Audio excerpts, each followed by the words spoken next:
Afternoon session. The choir and congregation joined in singing, "We thank thee, O God, for a prophet, to guide us in these latter days. We thank thee for sending the gospel, to lighten our minds with its rays." Prayer by Elder Joseph E. Taylor. Praise to the Man, etc. was sung by the choir and congregation.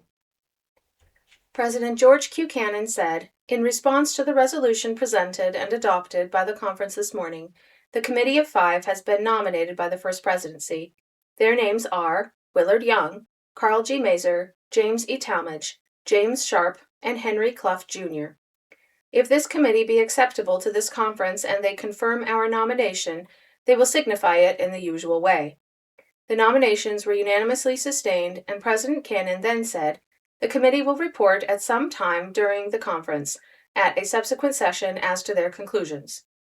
President Cannon read from the prophecy of Enoch contained in the Pearl of Great Price, in relation to the coming of Christ in power, in the latter days, to reign on the earth 1,000 years, and to the gathering of a people to prepare to meet him when he should appear. He then delivered a discourse on the nature of the work of God, established in fulfillment of the prediction of Enoch, and the divine selection of the men who have been and are engaged in carrying it forward. He dwelt for some time and with great earnestness and force upon conditions now existing among the saints that are contrary to the spirit of the gospel, and liable to divide the brethren from each other in their feelings, and destroy the amity that should exist among them. The concluding portion of the conference was devoted to an explanation of the right of those whom God had placed to preside in the church to counsel the saints in everything pertaining to the building up of Zion. As a synopsis would not give an adequate idea of President Cannon's remarks, a condensation of them is not attempted. They will probably be produced in full hereafter. President Wilford Woodruff next addressed the assemblage, the following being the substance of what he said. It was his duty as a leader of the church, as a prophet, seer, and revelator, as he was called, to bear his testimony to what President Cannon had just said, for he had told the truth. He himself realized the delicate position which any of them were placed in when they touched upon political matters. At the same time, he was very glad that Brother Cannon had touched upon that subject so far. There were the 12 apostles. One part of their number, he did not know how many, were Democrats, the other Republicans, and it was so with every quorum in this church and kingdom. He confessed that the spirit which he had seen manifested towards some of the 12, and that by other men of high standing in the church, had pained him exceedingly. It might be asked in what way. In the first place, every man had as much right, prophets, apostles, saints, and sinners, to his political convictions as he had to his religious opinions. There was no necessity for quarreling one with another. But there had prevailed a spirit, since the political division, among the Latter-day Saints which was greatly to be deplored. As Brother Cannon had said, that spirit would lead them to ruin, to sorrow and affliction, unless a different course was taken. He had seen some good men in the church come together on these political matters and display a spirit that they had no business to. A good deal had been said about Brother John Henry Smith, and why he was a Republican. He took it up and gave his views to the public. The question arose and was put straight out, is he going to apostatize? Because a man cannot be a Latter-day Saint and a Republican. That was the feeling. Others might think that a man could not be a Latter-day Saint and a Democrat as well. Now, a man could be both, and if we behaved ourselves and did what was right as Latter-day Saints, they would not have any trouble. He, however, wanted to say to the congregation before him that all the devils in hell and on earth were united together to destroy this church and kingdom. Whether it was one individual or 100, they labored to that end, and the saints had to be careful to watch their position in these things. There was an election held recently in the north, the town of Logan, where Republicans were victorious. They, the presidency, were accused of guiding, directing, and ordering, as it were, the operation of this. But such was untrue. He himself had sons, who were both Republicans and Democrats, but he had never once in his life told either of them how to vote. God knew he had allowed them to do as they liked. He wanted the apostles to do as they liked, also every other man in Israel. But for God's sake, don't quarrel, don't throw filth and dirt and nonsense at one another because of any difference of political matters.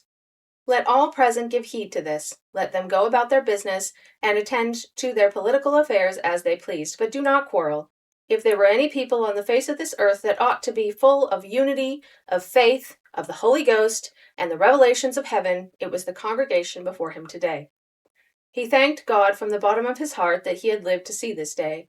to see such a vast congregation as this in the valleys of these mountains. He had grown up and lived with the church almost from its organization, and when he remembered how few were now living in the flesh of those whom he knew in Kirtland or even Nauvoo, and who associated with the prophet Joseph, he marveled that his own life had been preserved so long. When they passed behind the veil, they would find their records there, in the great library of the kingdom of heaven, and he would like to have a good account, as he wanted all of them to have. After pointing out the important responsibility resting upon the people of God, and remarking that the eyes of the Lord and all the heavenly host were constantly upon them, President Woodruff said that God had greatly blessed them thus far in their mission here below, and would yet give them the power to accomplish much more, if they but walked uprightly before him, lived in unity, and carried out the purposes and principles of the gospel in their daily life. Whatever duties we were called upon to perform, we should fulfill them cheerfully. Today, the Latter-day Saints who dwell in the valleys of these mountains occupied a very important position in the world. A great change was taking place in public opinion toward them, even in our own nation. They had been so derided and misrepresented in the past that people at one time, it would seem, hardly dared to come into Salt Lake City for fear they would have their throats cut or be otherwise killed. The object of this people was to labor for the welfare of their fellow men, both here and abroad, and this was what they had been doing all the way through. The gospel which they preached would save all the sons of men under the heaven who would embrace it and obey all its laws. The Latter-day Saints were not the enemies of anybody. They believed that every man had a right to his religion, to whatever sect he might belong. And this people only claimed, in return, the same privilege. That was all they ever had asked. The speaker referred briefly to the building of temples by the Latter-day Saints, and said they had made this once desert land to bring forth things in abundance for the sustenance of man, through the power of God. Thousands had gone before us here, and thousands would come after, but the foundation had been laid, and we were building upon it. In conclusion, President Woodruff alluded to the ceremony of placing the capstone on the temple on Wednesday. A great deal had been said as to people going upon the building on that occasion, but he wished to state that not 1/10 of the congregation could go up there. It was desired that all should remain on terra firma, except the very few whose duty it would be to ascend the building to perform the necessary work of the day. He would rather not a soul went up than that one man, woman, or child should be injured. President Joseph F. Smith said he desired to bear his testimony to the remarks which had been made by President Cannon and President Wilford Woodruff.